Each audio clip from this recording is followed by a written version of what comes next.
الحمد لله رب العالمين الذي من على المؤمنين إذ بعث فيهم رسولا من أنفسهم يتلو عليهم آياته ويزكيهم ويعلمهم الكتاب والحكمة والصلاة والسلام الأتمان الأكملان على سيدنا وحبيبنا ومولانا محمد الذي أرسله الله بشيرا ونذيرا وداعيا إلى الله بإذنه وسراجا منيرا وعلى آله وأصحابه وأولاده وأزواجه وأهل بيته ومن اهتدى بهديه واقتدى بسنته إلى يوم الدين. أما بعد، مولاي صل وسلم دائما أبدا على حبيبك خير الخلق كلهم، جزا الله عنا نبينا محمدا صلى الله عليه وسلم بما هو أهله.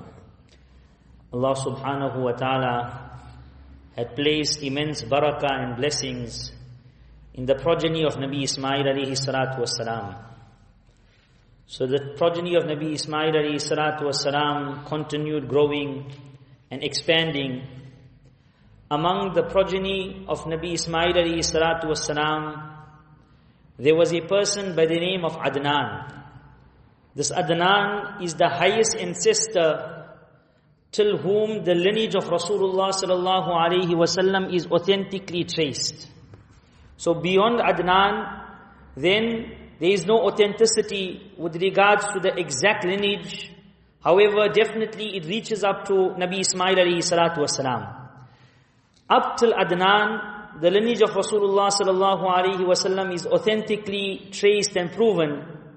And Rasulullah sallallahu alayhi wasallam himself explained this lineage.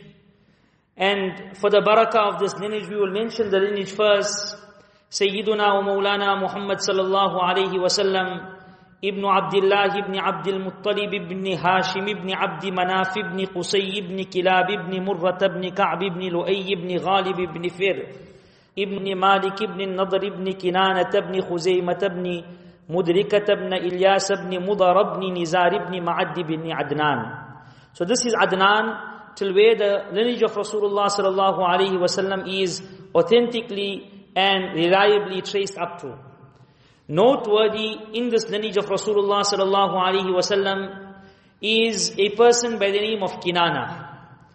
Kinana, regarding him, Rasulullah sallallahu alaihi wasallam mentioned in a hadith of Sahih Muslim, "Inna Allah astafa Kinanata min wuldi Ismail." From the progeny of Ismail alayhi salatu wasalam, Allah chose this person Kinana. And thereafter, his great-grandson was a person by the name of Fihr bin Malik. And Rasulullah sallallahu alaihi wasallam mentions in the same hadith, "Wastafa Quraishan min Kinana." Fihr bin Malik was also known as Quraish. And Nabi sallallahu alaihi wasallam says, from the children of Kinana, from the progeny of Kinana, Allah subhanahu wa ta'ala had chosen Quraish. So the children of Fihr bin Malik are known as Quraish. And anyone above him, or anyone who branched off from above him, they are not known as Quraysh, although they will be from the children of Ismail alayhi salatu wasalam, they would be Arabs, but they would not be Quraysh. So Fihr bin Malik was the one who was named Quraysh, and thereafter his progeny were named Quraysh. And the reason for them being named Quraysh, there are different reasons that have been given. However, one of the most famous reasons is that Quraysh, actually it comes from the name of a very big sea creature, a very big creature in the sea, which is extremely powerful, and it devours other sea creatures, other fish, and nothing eats it. It overpowers other sea creatures and nothing overpowers it. So in the similar manner, the Quraysh, they were that very strong nation, that no one took advantage over them, no one overpowered them, and they were the ones who ruled over others. So the children of Fihr bin Malik were named Quraysh, they were called Quraysh, and the Quraysh were known among the Arabs for their very pure lineage, for their leadership qualities, for their eloquence, for their clarity in speech, for karamul akhlaq, noble character, bravery, and various other qualities. This was something which was a given, it was understood. لا يقبل نقاشا ولا جدلا. This was an undisputed fact that the Quraysh had all these great qualities. So this was Fihr bin Malik, and thereafter in his progeny there was a very notable person by the name of Qusay bin Kilab. Now, we had discussed previously that the Khuza'a were ruling over Makkah Mukarramah. They had overpowered the Jurhum tribe, they had banished them from Makkah Mukarramah, and the Khuza'a thereafter ruled over Makkah Mukarramah. So this Qusay bin Kilab, he married into the Khuza'a. He married the daughter of one of the leaders and rulers of the Khuza'a by the name of Hulayl ibn Hubshiyah, his daughter Hubba. He married her. Because of his noble qualities and lineage, this ruler accepted the proposal and he married his daughter off to Qusay ibn Kilab. Qusay ibn Kilab had many children from this woman. He became very wealthy, very prominent, and people began to recognize his great position until his father-in-law died. When his father-in-law died, Qusay ibn Kilab, who was from the Quraish, now took leadership of Makkah Mukarramah. And this was the first time that the leadership of Makkah Mukarramah moved into the family and the progeny of Nabi Ismail alayhi salatu wasalam, and the Quraysh now became the leaders of Makkah Mukarramah. There's great detail behind how he took over. There's also reports of there being very fierce fighting, lives were lost, etc. Until finally Qusay ibn Kilab became the undisputed ruler of Makkah Mukarramah. And he began calling the remainder of the Quraysh who had moved away from Makkah Mukarramah because of certain circumstances in Makkah Mukarramah, oppression, etc. and other difficult situations in Makkah Mukarramah. Many of the Quraysh had moved away from Makkah Mukarramah. They had gone to different parts of the Arabian Peninsula. So he called them back to Makkah Mukarramah. Therefore, he is also known as Mujammi'. Mujammi' means one who gathers. So he gathered the Quraysh and he brought them back to Makkah Mukarramah. And then he divided Makkah into 4 parts. So previously, people would not stay in the precincts of the Kaaba. They would stay at a bit of distance away from the Kaaba out of respect for the Kaaba. So Qusay ibn Kilab, he asked his people that, do you want to get this honor of living in the precincts of the Kaaba? And they say, if you agree and if you are happy with it, you are our leader, we are prepared to do so. So he divided Makkah Mukarramah into 4 parts, and then he apportioned different parts to different families of the Quraysh. And in this manner, the Quraysh now began living around the Kaaba and in the precincts of Baytullah. He became such a leader of Makkah Mukarramah that perhaps previously no one ruled and no one had such leadership and such authority in Makkah Mukarramah. So all the prominent positions of leadership, he himself was in charge of all these prominent positions of leadership. So one of the very important positions was Hijabatul Bayt, which was the custodianship of the Kaaba. To have the keys of the Kaaba, that he will be the one who will allow people to enter into the Kaaba. Qusay ibn Kilab held this position. Then Liwa, he was the one who was in charge of the flag during wars. Siqayatul Hajj, giving water to the Hujjaj that would come. Even in pre-Islam, there were people that would come for the pilgrimage, they would come for Hajj. They would do Hajj in their own manner with various wrong customs and rituals. Nevertheless, they would come to Baytullah. So, the responsibility of offering water to them, as we had explained, the well of Zamzam was sealed. So they would bring water from wells outside Makkah Mukarramah, and then they would make this water available to the Hujjaj. Qusay ibn Kilab was the first person who dug a well in Makkah Mukarramah as well, and he would offer water to the Hujjaj. Then another key position, which was a position of great honor, was Rifada, and that was preparing food for the Hujjaj. So this position as well, previously these positions would be distributed between different notable and different prominent people. But Qusay ibn Kilab, he was in charge of all these important positions. So he was the one who would offer food and prepare food for the Hujjaj. In fact, when he came into power, then he addressed his people, he addressed the Quraysh, and he explained to them that Allah subhanahu wa ta'ala has blessed us, that Allah made us the neighbors of Baytullah. And they are very important and honorable and valued guests of Allah subhanahu wa ta'ala that come to Baytullah. And these are the guests that need to be entertained the best. When a person entertains other guests, that is important. But these are those that are visiting Baytullah, and we need to entertain them. He explained to these people that if I was financially strong enough, then I would have taken the full responsibility of feeding these people. However, I don't have that amount of finances. Therefore, he stipulated an amount, that every person would offer a certain amount, and this amount would be gathered, he would keep it by him, and thereafter, during the season of Hajj, he would use this wealth and this donation that people would donate, and he would prepare meals for the Hujjaj. So this was another position, key position that he held. And another very noteworthy achievement of Qusay ibn Kilab was, he was the one who established the Darun Nadwa. The Darun Nadwa became a very famous parliament house of the Quraish, a place where they would meet.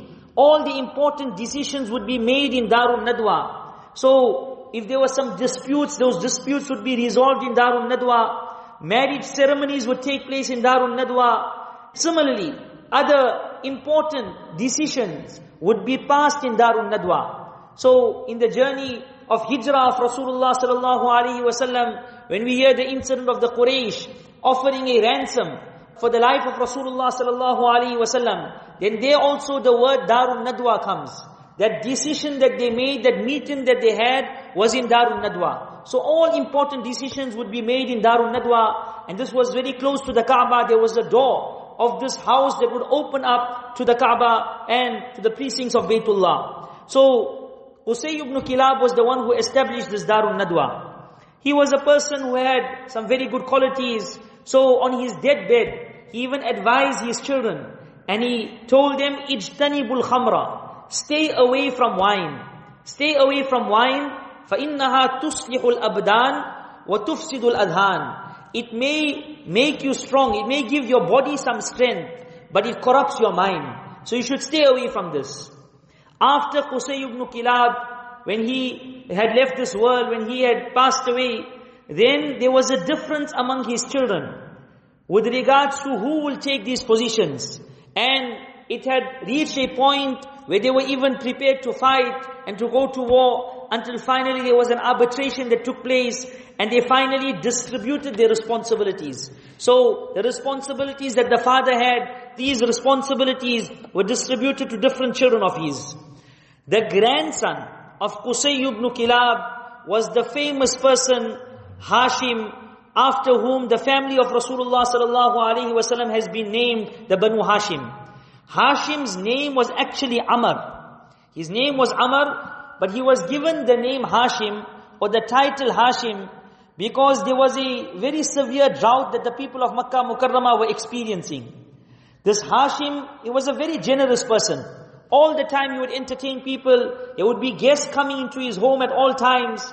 So when he saw his people in this condition of drought, he traveled to Palestine. He traveled to Palestine, and he bought a lot of flour from this area. He came to Makkah Mukarramah, and then he would bake bread. This flour, he would make bread from this flour, and then he would slaughter a camel. And the food would be prepared, the meat with the gravy, and then he would take this bread, he would crush it into small pieces and throw it into this gravy, which thereafter became a very famous dish of the Arabs, the tharid dish. So the tharid dish, it was Hashim who had started off this and invented this dish, where he would crush these pieces of bread and include it in this gravy, and then he would feed his people. Now the word in Arabic for crush, to crush something and to break something, is hashama. Therefore he was given the name Hashim, the one who crushed the bread, and he offered it to his people during the drought, and thereafter he would also offer the same food to the Hujjaj that would come. So he was in charge of rifada, of feeding people, taking after his grandfather. So he would offer this dish to the Hujjaj as well. And in fact, he would encourage, when he would encourage the people to donate, the wealth that they used to donate to feed the Hujjaj, he would insist on them, and he would emphasize on them that they should only offer their pure wealth. He would say wealth that is acquired through some type of zulm, some type of oppression, stealing, etc., and wrong type of wealth, this wealth cannot be used to feed the honorable guest of Allah subhanahu wa ta'ala. Therefore, only the pure wealth should be offered and should be used to feed these guests of Allah subhanahu wa ta'ala. Another thing that he had introduced was the two famous journeys of the Quraish that Allah subhanahu wa ta'ala speaks about in Surah Quraish. لِإِلَافِ قُرَيْشٍ إِلَافِهِمْ رِحْلَةَ الشِّتَاءِ وَالصَّيْفِ. They would undertake one journey. During the summer months, they would journey and they would travel to Sham, to the area of Sham, of Palestine and the greater Syria area. And during winter, they would travel to Yemen. So these were two trade journeys that was introduced by Hashim. He was the one who had built diplomatic relations with the kings of these areas, and then he had secured a safe passage for his people. He had secured permission and visas for them, so to say, to travel through all the territories until they would reach to Sham and they would reach to Yemen, and this boosted their economy, and they depended largely on these two trade journeys of theirs. So Hashim was the one who had started off these two trade journeys.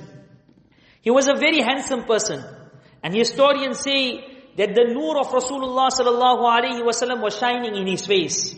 Obviously, Rasulullah sallallahu alaihi wasallam was to come in his progeny, his great-grandson. So the nur of Rasulullah sallallahu alaihi wasallam, part of that nur would be shining in his face.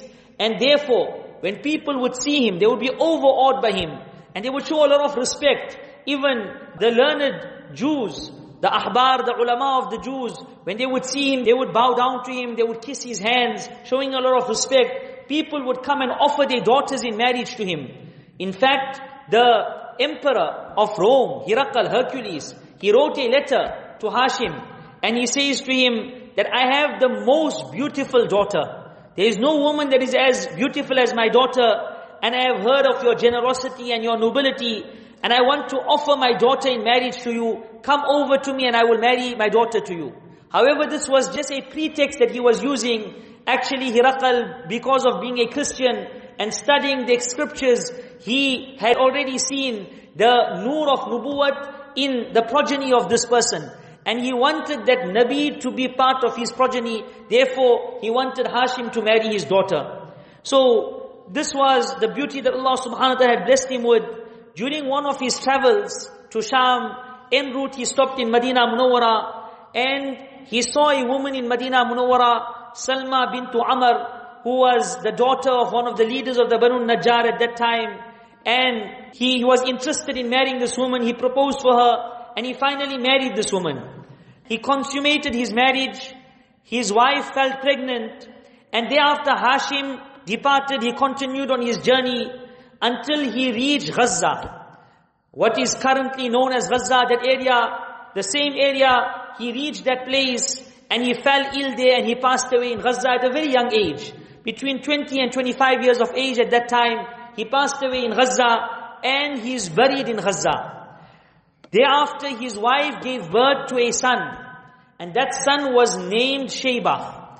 Shayba means white hair, because at birth he had a few strands of white hair on his head. Therefore, he was given the name Shayba, and later on he famously became known as Abdul Muttalib, who was the grandfather of Rasulullah sallallahu alaihi wasallam.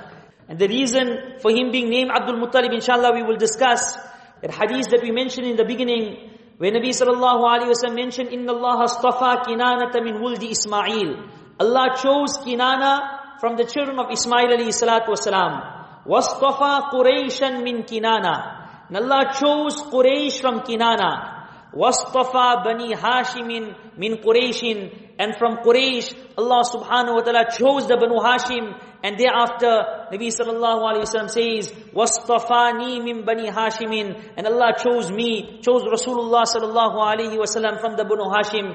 So Nabi sallallahu alayhi wa sallam was handpicked by Allah subhanahu wa ta'ala from the most pure lineage, from the best of ancestors. And thereafter, Allah subhanahu wa ta'ala had blessed the world with the personality of Rasulullah sallallahu alayhi wa sallam. Inshallah, we will continue. وصلى الله على سيدنا ومولانا محمد وآله وصحبه أجمعين. جزا الله عنا نبينا محمد صلى الله عليه وسلم بما هو أهله.